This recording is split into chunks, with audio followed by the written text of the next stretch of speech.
Alright, Audrey, alam mo, isa sa mga religious traditions na talagang pinagana tuwing sa Santa Cruzan. Pero syempre, lingid sa kalaman ng lahat kung ano-ano nga ba, bakit ba talaga natin to sineselebrate. So, to know more about this, let us all welcome our very special guest this morning. We have Mr. Jonathan Balsamo, isa pong historian. Good morning. Welcome to Good Morning, Boss. Good morning, sir. Magandang umaga po, no? Alright, to start off, syempre, excited tayo tuwing sasapit ang May dahil sineselebrate natin ang Santa Cruzan. Ano ba talaga ang Santa Cruzan? Well, ang Santa Cruzan ay isang novena procession, no? May novena muna ito, tapos procession yung kumbaga reenactment, no, ng pagkakatagpo sa banal na krus ni Cristo. Sa Pilipinas, ginamit ito ng mga Kastila kasi nung panahon na yun, hindi pa naman naganap ang Biblia. So, kailangan na ipaintindi sa masa, sa tao, yung mga mahalagang bahagi sa ating pananampalataya. So, isang paraan ito para ma-enjoy yung komunidad, no, na magkaroon ng partisipasyon sa pagsasabuhay sa pananampalataya. Alam mo, Dayan, na-obserbahan ko dito sa Metro Manila, ilan na lang yung mga gumagawa nito. Pero marami sa probinsya. Sir, gaano po kahalaga na panatilihin ang tradisyon? Ano kasi ito, no, lagi ito may kaugnayan sa buhay. Ang kultura lagi may kaugnayan sa buhay ng tao.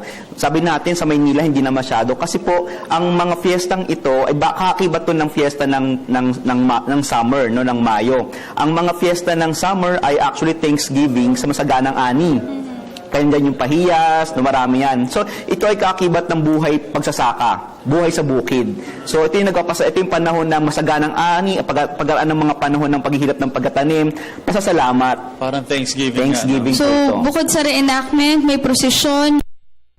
Meron pong iba't ibang tauhan nitong Santa Cruzan. Nandyan si Reyna Elena, Constantino, meron pang Reyna Emperatriz. Because recently, nag-Reyna Elena ako dyan sa Pampanga, Macabebe. So, sino-sino ba itong mga tauhan na ito? Well, ang pangunahin dyan ay syempre yung Reyna Elena, no? Ang Reyna Elena ay si Reyna Elena, yung nanay ni Emperador Constantino, no, na napakahalaga yung papel sa kasaysayan ng Kristyanismo sa Europa. Kumbaga si Emperador Constantino, yung unang Roman Emperor na yumakap sa at napakahalaga noon dahil yun yung nagpatatag sa Kristyanismo sa Europa hanggang umabot dito sa Pilipinas. At tapos yung iba pang mga karakter ay mga simbolismo actually. Yung mga iba pang mga reyna roon ay simbolismo ng pagyakap sa Kristyanismo kaya napalaganap yung Kristyanismo. At yung mahalaga doon, may dalawang elemento pa ron, no? May imahe pa ron ng Reyna Mora, yung parang Muslim faith, no, na bahagi ito ng mas mananaig ang Kristyanismo, no, at yung may aita pa. Ibig sabihin, pinapakita na bago dumating mga Kastila, ito yung pagano kayo, kamit binigyan kayo ng sibilisasyon, ang mukha nga ay Kristyanismo. Alright, so may specific date po ba dapat na sineselebrate itong Santa Cruzan? Well, traditionally, May 3 yung parang Feast of the Holy Cross, yung Holy Cross, 'di ba, yung Santa Cruz, no? Pero nag-evolve na ito kasi ang mahalaga parang buong buwan ng Mayo. Kasi may mga kaugnay itong mga fiesta rin nasa buwan ng Mayo, yan yung San Isidro Labrador. At parang nangyari, naging culmination yung last week of May para ipagsama itong malaking evento sa bawat community. At dumating pa yung isang bagong, may kumbaga nag-merge, yung Flores de Mayo. Nangyayari parang last week of May na ito. So parang dito talaga, Audrey, pinapakita dito sa Santa Cruzan, isang venue ito para talagang maipakita kung paano nagsimula ang Kristyanismo. Pero ito bang, meron ba tayo, kasi ngayon, modernized na talaga. Nakikita natin yung iba parang fashion show na, pati yung mga damit nila. Meron po bang way ng pagsiselebrate na traditional way of celebrating Santa Cruzan at yung sa ngayon? Ano pong mga pagkakaiba sa nakikita ninyo? Well, nakikita natin sa ngayon, ginagawang masyadong moderno, no? Hindi na naisasaalang-alang yung cultural context. At yung real essence of Santa Cruzan. Nagiging mukhang fashion show siya.